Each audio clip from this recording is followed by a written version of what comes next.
Hello, everyone. Welcome back to EasyLish channel. I am so happy to see you all here again. My name is Mark, and this is another episode of our podcast. Hi, everyone. I am Sara. It is a beautiful day to practice English together. Thank you for joining us. We have a very, very interesting topic today. Yes, Sara. Today we are talking about something everyone thinks about. We are talking about the power of money. Is it good? Is it bad? What can it do? This is a big topic, Mark. Many people have different ideas about money. Some people love it, and some people think it causes problems. But before we start our deep conversation, we have a quick reminder for our lovely listeners. That's right. If you are watching this on YouTube, please look down and find the like button. When you like our video, YouTube shows it to more people who want to learn English. It's a free way to support us. And if you are new here, welcome. Please click the subscribe button and hit the bell icon. This way, you will never miss our new podcasts. We want to help you speak English better every single day. Okay, now let's get into the topic. Money. Sara, when you hear the word money, what is the first thing that comes to your mind?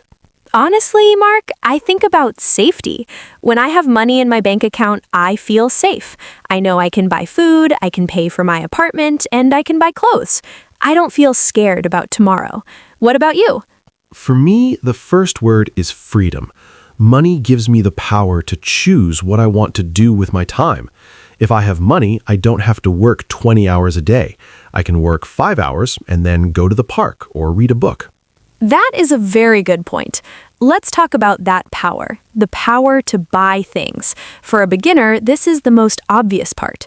We use money for everything. Think about your house. Yes, a house is a great example. If you have a lot of money, you can buy a big house with a garden and a swimming pool. You can live in a quiet neighborhood. But if you don't have money, you might live in a small, noisy room. So, money has the power to change our environment. It changes where we wake up every morning. If you wake up in a beautiful, quiet room, you probably feel happier. I agree. But does a big house make you a better person? I don't think so. The power of money is physical, not always mental. True. Let's look at another example. Food. This is very important for our health. If you have money, you can buy organic food, fresh fruits, and high-quality meat. You can go to a store and buy the best vegetables. And if you are poor, you often buy cheap food. Sometimes cheap food is not healthy. It has too much sugar or salt. So in this way, money has the power to make your body stronger or weaker. That is actually a bit sad, isn't it? That health depends on money, but it is the reality of our world. If you can pay for a gym membership or a personal trainer, it is easier to stay fit. Exactly. But remember, Sara, you can also run in the park for free. You don't need money to be active, but money makes it more comfortable. Let's talk about the power of choice in travel. I know you love traveling, Mark. Oh, I love it so much. Last year, I saved money for 6 months to go to Italy. Money gave me the power to see the Colosseum in Rome. It gave me the power to eat real Italian pizza. Without money, you can only see those things in pictures or on the internet. With money, you can feel the air, hear the sounds, and meet the people in a different country. That is a huge power. It expands your mind. But Sara, I want to ask you something. Some people say that money makes people cold or mean. Do you think money changes your personality? That is a difficult question. I think money is like a magnifying glass. If you are a kind person and you get a lot of money, you become extra kind because you can help more people. But if you are a selfish person and you get money, you become extra selfish. I like that idea. Money shows who you really are. It doesn't change you, it reveals you. Let's talk about education. This is one of the best powers of money. If you have money, you can go to a great university. You can buy the best books. You can take an English course with the best teachers. Yes, knowledge is power, and often you have to pay for knowledge. Think about this podcast. It's free for our listeners, but we use expensive microphones and computers to make it. So money helps us share knowledge too. That is a great example. Money helps us reach people. If we didn't have money for the internet or these tools, we couldn't help thousands of people learn English. Let's talk about the social power of money. Have you noticed that people treat rich people differently? Yes, and I don't like it, but it happens. If a man walks into a store wearing a very expensive suit and a gold watch, the shopkeeper says, "Hello, sir, how can I help you?" with a big smile. But the same man walks in wearing old, dirty clothes, the shopkeeper might not even look at him. This is the power of status. Money changes how the world sees you. It is unfair, but it is true. Money can buy respect in the eyes of some people. But is that real respect? I don't think so. It's just respect for the wallet, not the person. I agree. Real respect comes from your actions and your heart. But money can buy a seat at the table. It can get you into important meetings or parties where you can meet influential people. Let's go deeper into the topic of time.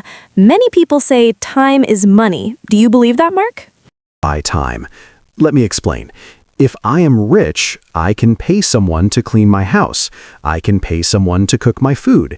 I can pay someone to wash my car. So you don't spend your hours doing chores. You use your hours to relax or work on your hobbies.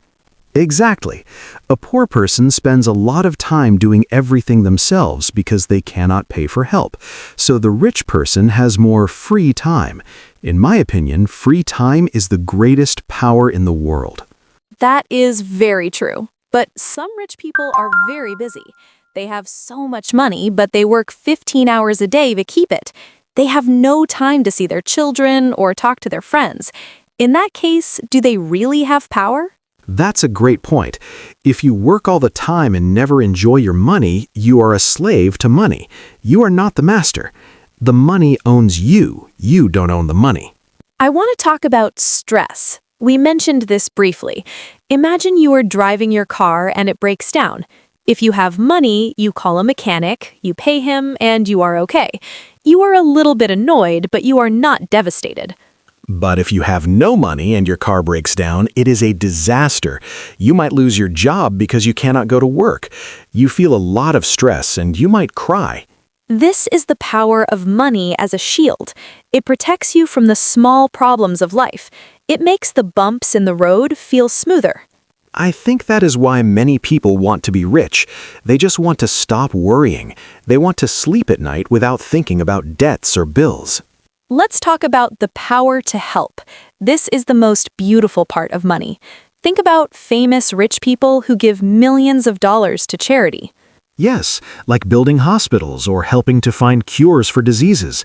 One person with a lot of money can save thousands of lives. That is a godlike power in some ways. Even on a small scale, imagine your friend is in trouble. If you have money, you can say, "Don't worry, I can help you pay for this." That feeling of helping a friend is better than buying a new pair of shoes. I agree. Giving feels better than getting, but you need to have something to give, so working hard to have extra money is a good goal if you want to be generous. Mark, do you think money can buy love? Many songs say, "Money can't buy me love." The songs are right, Sarah. Money can buy a date, it can buy a diamond ring, it can buy a big wedding, but it cannot buy the feeling in someone's heart. I have seen many people who marry for money. They live in a palace, but they are very lonely inside. They don't have a connection with their partner. On the other hand, I know couples who have almost no money, but they laugh all day and support each other. That is the perfect example of the limits of money. Money is powerful in the material world, but it is weak in the emotional world. It cannot fix a broken heart. And it cannot buy time back. If you are 80 years old, you cannot pay $1 billion to be 20 again. Life is short, and money cannot make it longer. Wow, we're getting very deep today. This is great for our English learners. We're using many different words. Let's talk about saving money. Is saving money a kind of power? Yes, I call it the power of the future. When you save money, you are taking care of your future self. You are saying, "I might need this in 5 years." It gives you confidence. Many beginners ask, how can I save money if I don't earn much? I always say, start small. Even $1 a day is a start. It's about the habit, not the amount. I agree. The habit of controlling your money is more powerful than the money itself. If you can control $10, you can control $10,000. Let's talk about style. Money can buy expensive clothes. Does fashion give you power? In some ways, yes. When you wear nice clothes, you feel more confident. When you feel confident, you speak better, you walk taller, and people listen to you more. So clothes are like a uniform of power. But you don't need a $1,000 shirt to look good. You just need to be clean and neat. Confidence comes from inside, but a nice jacket can help. True. Mark, let's talk about influence. On social media, we see many influencers. They show their expensive lives, their cars, and their vacations. Why do we watch them? Because we are curious. We want to see what that power looks like. We want to imagine ourselves in that life. Money creates a dream. Many companies use this dream to sell products. It's a bit like a trap, though. We think, if I buy that bag, I will be happy like her. But then we buy the bag, and we are still the same person. The happiness lasts for maybe 1 hour. That is called consumerism. It is the dark side of the power of money. It makes us want more, and we never feel satisfied. So the secret is to use money for experiences rather than just things. Going to a concert with a friend is a memory that lasts forever. Buying a 5th pair of black shoes is just more shoes in the closet. I love that. Memories have more power than objects. Experiences stay in your heart.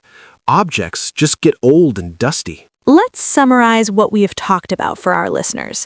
We said money is a tool. It is a powerful tool for 1. Safety and basic needs like food and a house. 2. Health and medicine. 3. Travel and seeing the world. 4. Education and learning new things. 5. Helping others through charity. 6. Buying time by paying for services. And we also said money has limits. It cannot buy 1. Real love.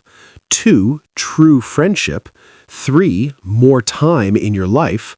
4. A good personality. 5. Inner peace and real joy. This was a very long and good talk, Mark. I hope our listeners learned many new English words today. Words like freedom, independence, status, charity, and consumerism. Yes, if you are a beginner, try to use these words in a sentence. For example, I want more freedom, or money is a tool. Before we finish, I want to say one more thing to our audience. Learning English is also a kind of power. When you speak English, you can get a better job and earn more money. You can talk to people from all over the world. That is so true, Sarah. Education is the best investment. It is the only thing that no one can take away from you. If you lose your money, you still have your skills and your English. Exactly. So keep watching our videos. You are investing in your future right now. Thank you so much for staying with us until the end of this long podcast. We hope you found it helpful and interesting. Please don't forget to like this video if you enjoyed our conversation. It means a lot to us. And subscribe to our channel. We want to reach 100,000 subscribers this year, and we need your help. Leave a comment below. Tell us, what would you do if you had $1 million today? We want to read your stories. Thank you again. Have a wonderful day, stay positive, and keep practicing. Goodbye, everyone. See you in the next episode. Bye-bye. Peace and love to you all.